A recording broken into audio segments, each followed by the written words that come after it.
Hi, I'm Cynthia Schiller. Please like and subscribe where we help and heal one day at a time. We're going to talk about something a little bit interesting today is society encouraging narcissism. So I'm going to touch on both the male and female can relate differently to different people, but depending on your situation.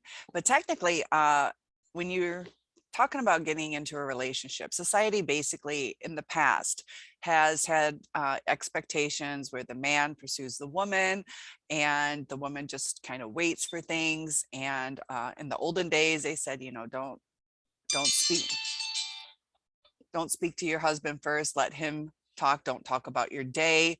Don't complain. Let him ask. So it was kind of like, in a sense, a narcissistic setup where the guys got to do the pursuing. It put some effort onto them where they had to do it, but that way they get what they want. And they go after it and get it. And it's the thrill of the chase. And women, sometimes we like doing it too, but supposedly we're not allowed to. And it throws the dynamics off because once you get into that relationship, you just want to enjoy it. And it's like, if you go by the olden days where it's like, I can't say anything till he talks to me, and I should only ask about his day. I shouldn't tell him about mine. I can't complain. I just have to pretend that everything is perfect. We can't connect with each other. We just keep it at a kind of a superficial level that only fulfills his needs. So as far as the female narcissists that are out there, they do exist. It is more male than female as far as ones that have been diagnosed. But society is also changing. Women are getting a little bit more empowered, a little bit bolder, more opportunity. So they take on the old fashioned male role sometimes, especially with like single families um, uh, where let's say the girl is raising the children. So she's kind of, in a sense, in a male role from before, the provider, this and that. So it's kind of starting to skew. Plus, with the single parent households, um, there's the dynamics of you have one parent that will overcompensate, and then the other that is a little bolder, sterner, and so the child is a little bit confused on what is normal, because often with visitation, a lot of times that's when things are perfect and we're going to go to the zoo this weekend and we're going to do this and that. And then when it's at home, whether it's the man or woman raising the child, that it's routine or maybe haphazard chaos because the parents working two jobs. So it's really confusing for the child.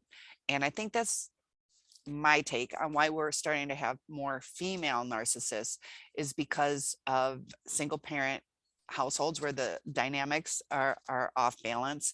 It can happen when mom and dad are together. But it's we're creating a confusion for the kids. We're doing role changing. We've already created the past of what the man should expect. We've told women that they can't expect things, they can't open up. And women in general are more, not always, but they can be more sensitive. They've done studies on how many more words women use. We like to talk and men kind of don't always like to talk as much, or they talk about different things. And so when we go into these relationships, we have the love bombing. It kind of sets the expectation of what's going on. So even if we allow the male figure to pursue us, there comes a time where it's like, that's great, everything's fine, but I'd like to talk. And as far as you that have a female narcissist as your person, a lot of it is like, narcissists are basically like 2-year-old children where they don't know how to communicate the right way. They know how to get their way. They've developed tactics, and because they're so off balance, that they haven't developed the skills to love. the skills to understand and be empathetic, because they're just in that quick fix.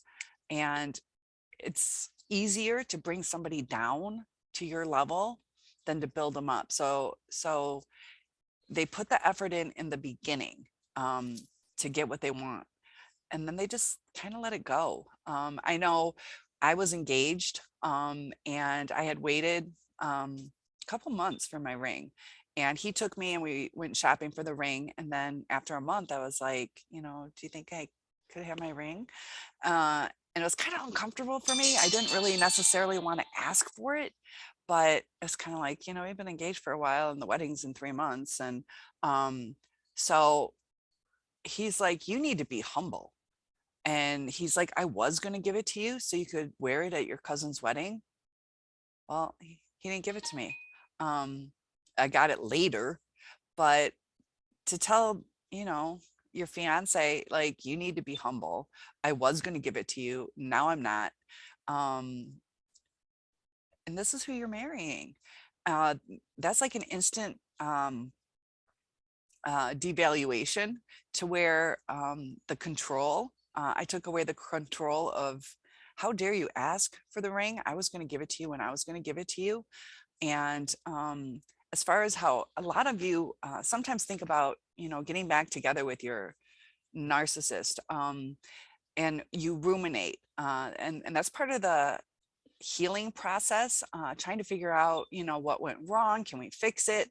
And there's also like this balance of, you know, whose turn is it? Am I being selfish? And then when we ask certain things of our specific person, and they promise us things, it throws us off balance when we're like, but can we do this? And then we sound like a nag, when they would have just been honest in the beginning. So now that we seem like we're nagging, we're just trying to communicate. And that just causes this spiral. So when we try to get back with them, when we ask them certain questions, they still do their same things. They'll either gaslight us, so now we're confused. I'm kind of going through that now, like, where do we stand right now? And it's, you don't get the direct answers. So then you want to bring it up again. And so we try to do our best. And we also have to like back off. But there's also, we both have needs. And that's the hardest part, is because of the way they answer, that it causes the confusion, and it's almost like a no-win situation. And it starts, I remember for me, I was like, I have to devalue myself so much just to try to talk to you. Like, I don't want to beg you. I just want to say, to keep it easy. And I remember specifically saying that, like, I have to devalue myself so much because they cause this trauma bond, and we get caught up in it to where our pain is extreme. And we just want some relief from it. Sometimes it's just clarification. Sometimes it's just closure. But this is a person you were in love with, building a future with. And it like really hurts when you're like, can we just talk? And have them say, I don't want to talk to you anymore. Or yes, we can talk. Or what's it about? But to where they just ghost you, which causes more of the anxiety that we go through. So we want to relieve that pain even more.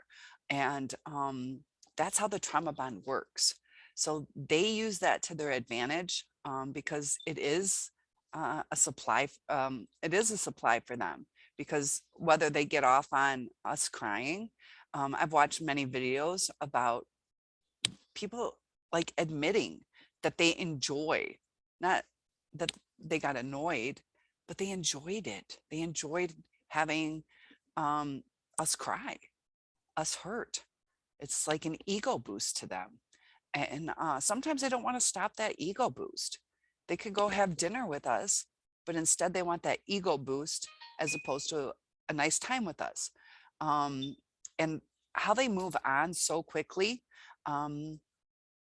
sometimes you got to think, what would I do in that situation if there was somebody better that came along? For one thing, if you're in love, usually there isn't anybody better, but there's times, you try to understand them. And the thing is they weren't, they're not with somebody better. They might be with somebody that has more supply.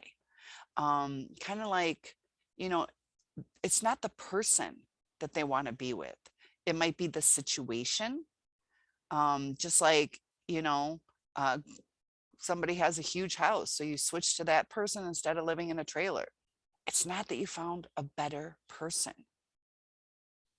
They found a better supply, whether it's popularity or housing, finances, social situations, job promotions. Um, they will go after as much supply as they can get. And they just want to be adored. They want to be envied. They want people to be jealous of them. And it's not that we did anything wrong. Um, they just start the devaluation because they get comfortable. They're tired of the facade. They are exhausted at trying to impress us. And as soon as we do one little thing to where that valence comes off down, where we ask, like, what, can I have my ring? Yeah. And you just ticked them off. And then it just starts spiraling because now you're down here and they brought you back. And then they don't let the balance come back up. And if they do, it's like a lie, future faking. They do have a tendency to ruin holidays, special occasions. And I know with my daughter, her birthday was on Mother's Day, and I asked him to join us. So it was Mother's Day plus my daughter's birthday. And this is not her dad that I'm talking about, but I had asked him to meet us for dinner and went out to, a super fancy restaurant, waiting, and I'm trying to contact them and they just don't get back with you. And then it was like, oh, I didn't realize, I can't remember if it was Mother's Day or my daughter's birthday. He couldn't remember, it was one of them. But I'm like, either way, it was either Mother's Day or, my daughter's birthday, and you just blew it off. You knew we were waiting. And then, what that made me look kind of dumb, but also, my child was expecting this person to be there. And there was like no remorse. It was just like, oh, like, there was no apology. I can't even imitate what he did because it was nothing. And, this is a person you're building a life with that they can't even acknowledge, like, yeah, I'm sorry, I'll make it up to you. Or, you know, please tell her happy birthday, anything like that. It just doesn't even cross their mind. And that's why when we're talking about them having an empty soul, they don't look the next step past that. My ex with the ring didn't think about how he talked to me would make me feel. He didn't appreciate that, I waited and waited. Most girls get the ring that day. And I waited till a month after we purchased it. And that kind of makes you think, like, what's going on? And of course, he bailed 3 weeks before the wedding. We did live together, so he had to acknowledge. But he's like, can we postpone it? And I'm like, it's in 3 weeks. I already sent out all my invitations. And of course, he didn't send out his. And I asked when we can postpone it till. And there was like, I don't know. And so I ended up leaving because it's like, a whole long story, but I ended up leaving. But he called off the wedding 3 weeks before for no real reason. If he doesn't want to be with me, that's different. Then let's postpone it. We had a child together. We already lived together. We were engaged for over a year. And it's interesting too. Both of my two narcs ended up with somebody 10 years younger. It's so interesting on how often that's what happens. There's so many similarities between these narcissists, and the way they develop, that's the thing. My point is, when we move on, and if we end up with another narcissist, we're going to go through the same thing. Some of us are worried about this new supply. How long is it going to last with them? Are they going to break up? Is there hope? Are they happier? Um, they are so ingrained in the way that they talk to people, the gaslighting, the future faking, the lies. The lies go to extremes, and it is very hard to comprehend the balls that they have to present some of these lies, because we'll have hardcore evidence, and they'll still deny it. They'll still turn it around, or they won't acknowledge it, but they'll bring it back on us that we're crazy, or we had no right to do this. Or, and you're like, well, obviously there was a reason that I wanted to find this information, because things were off. And a lot of times we can tell that things are off because of the way they talk to us. Like, a lot of us don't go through the day like, I wonder if they're cheating. I wonder if they went through my stuff. I wonder if this, we don't have this paranoia until something happens that triggers something in us, to where we start to process like something is off. And I've only done it twice, where I've like checked up on my exes. Both times I was correct. And both times they lied. There's hardcore evidence on the stuff. And even when they're busted and busted and busted with all this evidence, they still deny it. And then finally, one of them had bragged that he had the only style of this car in our town at that time. All the others were out of state. It's like a promo car demo. And so as soon as I said the name of the truck, he's like, oh, because he's like, that's not my truck. And I'm like, that is your truck. He's like, no, it's not. And then he knew there's like no way around it. But then it was like, oh, whatever. Not an apology or explanation or anything like that. And at least it's empty. At least it's empty, feeling devalued, and it's just a hard road. So as we heal, please feel free to leave some comments or questions. I'd like to get back and answer some of your questions. So hope that helped, and have a great day.